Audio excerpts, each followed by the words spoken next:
Hey everyone, so I just got out. And by then I mean yesterday got out because I recorded this a day late. Of Smile. I was meant to record the video last night, but it was really late. We ended up getting the 7:30 showtime we were going to go to yesterday for this early screening of Smile. Ended up fucking entirely selling out. We don't know how, because it's 6 before I left my house. Got to get in there right around 5:56. All this hundreds of seats were available. It was in this big theater room.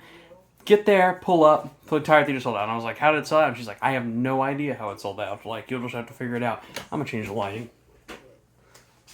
A little bit better, because that shit's reflecting. It's getting on my nerves. So, what did we think of Smile? I think Mark was suffering stomach pain from the video you see previously from this. If you want to go check out him eating a Pocky One Chip Challenge video that is already up. You can see why he was probably having a stomach pain the entire time.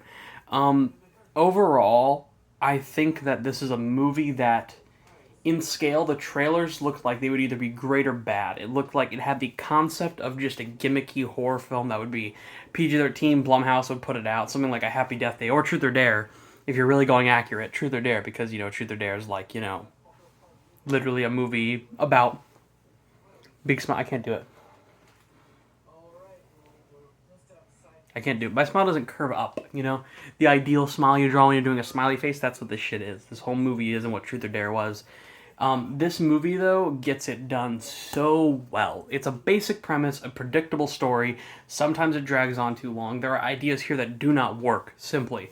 But as a film, it is a film, clearly, that you've seen done better. It's kind of like a combination of Truth or Dare and It Follows. It's a film that everyone else takes around them as a psychological film. And because the character is a therapist, we have the psychological understudy of the film. That is what the whole basis of the movie is layered upon, is that we have a person who experienced trauma in their past. They are now a therapist, and they are helping people out who have dealt with trauma, PTSD, suicide, any of those thoughts or tendencies, in real life.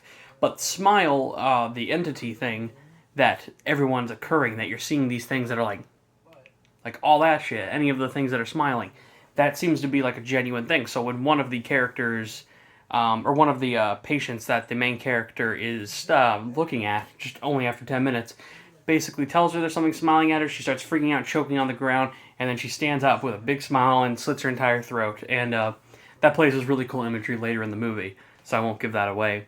But it's in the trailer for that part.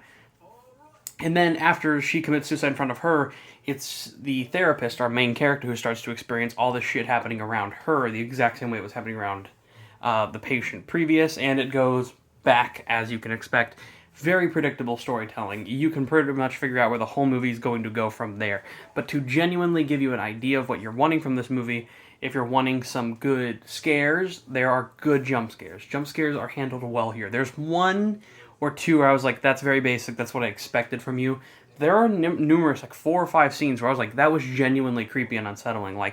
If I had still not been used to as many horror movies as I see nowadays, I would probably be like, oh, fuck, I'm gonna turn the lights on at home, shit, that kind of stuff. But it's genuinely well put together, and that is thankfully to the directing behind the director in the chair, Parker Finn. This guy's not really directed a feature film. I heard he did a short film. I'm already forgetting what it's called. It's something like Hasn't Slept. Is it Laura Hasn't Slept? Something like that. I heard people talk about it, and it's kind of a connective tissue to this film. Which this film does deal with the idea of sleep-deprived people, and that could be attacking on post-trauma, is at least what everyone's telling the therapist. Even though she's a therapist, she'd probably know this shit as well.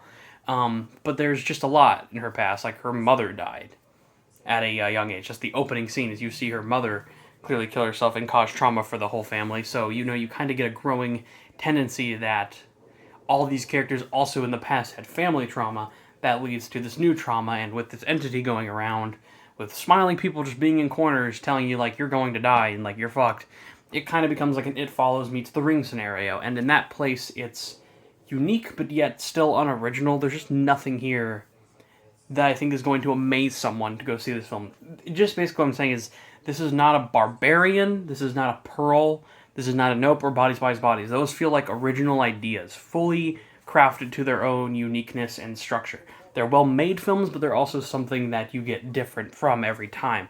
Barbarian is personally, like, in my heart, maybe my favorite movie this year. That or Everything Ever All at Once. I have to really figure it out which one I like more.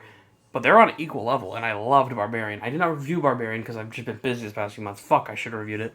That movie's a 10 out of 10, in case I don't get to reviewing it in time.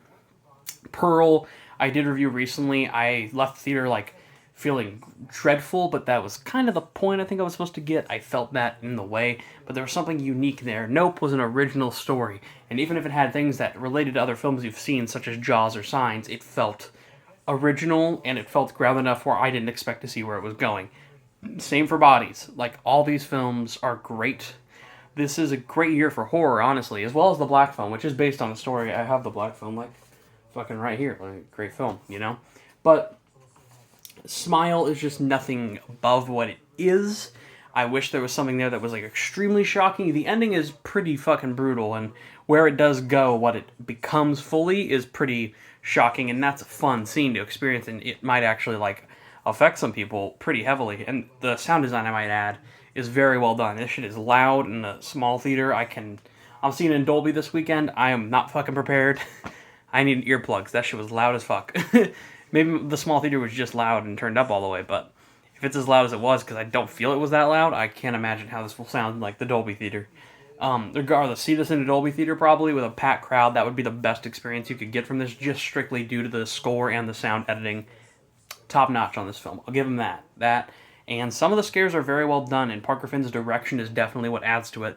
Could this use some rewrites? Is it that unique?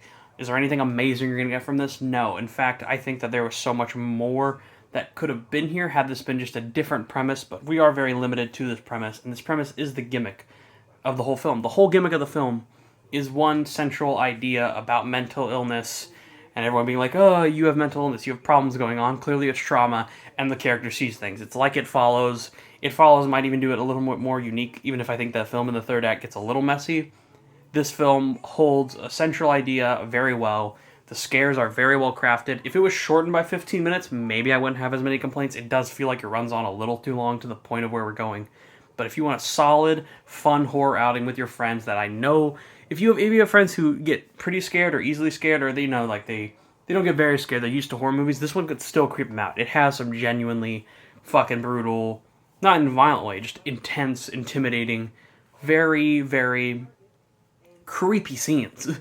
Especially if you're afraid of the dark. There's dark corner scenes of characters just being fucking in the very background, pitch black darkness just all the way there, and that shit gets you. Especially when you've seen Hereditary with the grandma in that first 15 minutes. That shit fucks you up.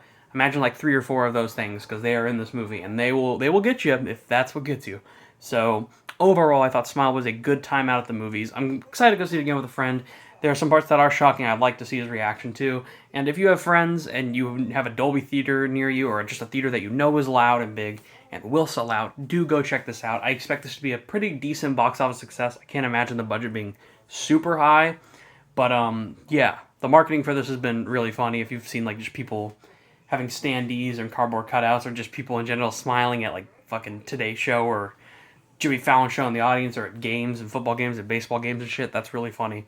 Clever marketing for the week it's coming out. Bros has also had clever marketing, so I haven't reviewed Bros, but I saw that early too. I'll get to that probably in 2 days, but see Smile. It's fun. It's a good horror movie. If you haven't seen Pearl or Bodies or Nope or Barbarians, especially those last two, if they're playing at a theater near you, take your time to see those. Those are better horror movies, more entertaining. But if like you've seen everything and you are a horror fan, Smile is not a bad outing. I wouldn't say rush out to see it, but if you have time, might as well go check it out. It's damn good. I would give it a 7 out of 10. Strong 7 if I'm Fantano doing this shit, which I am not. And that is all I have to say. Bye-bye.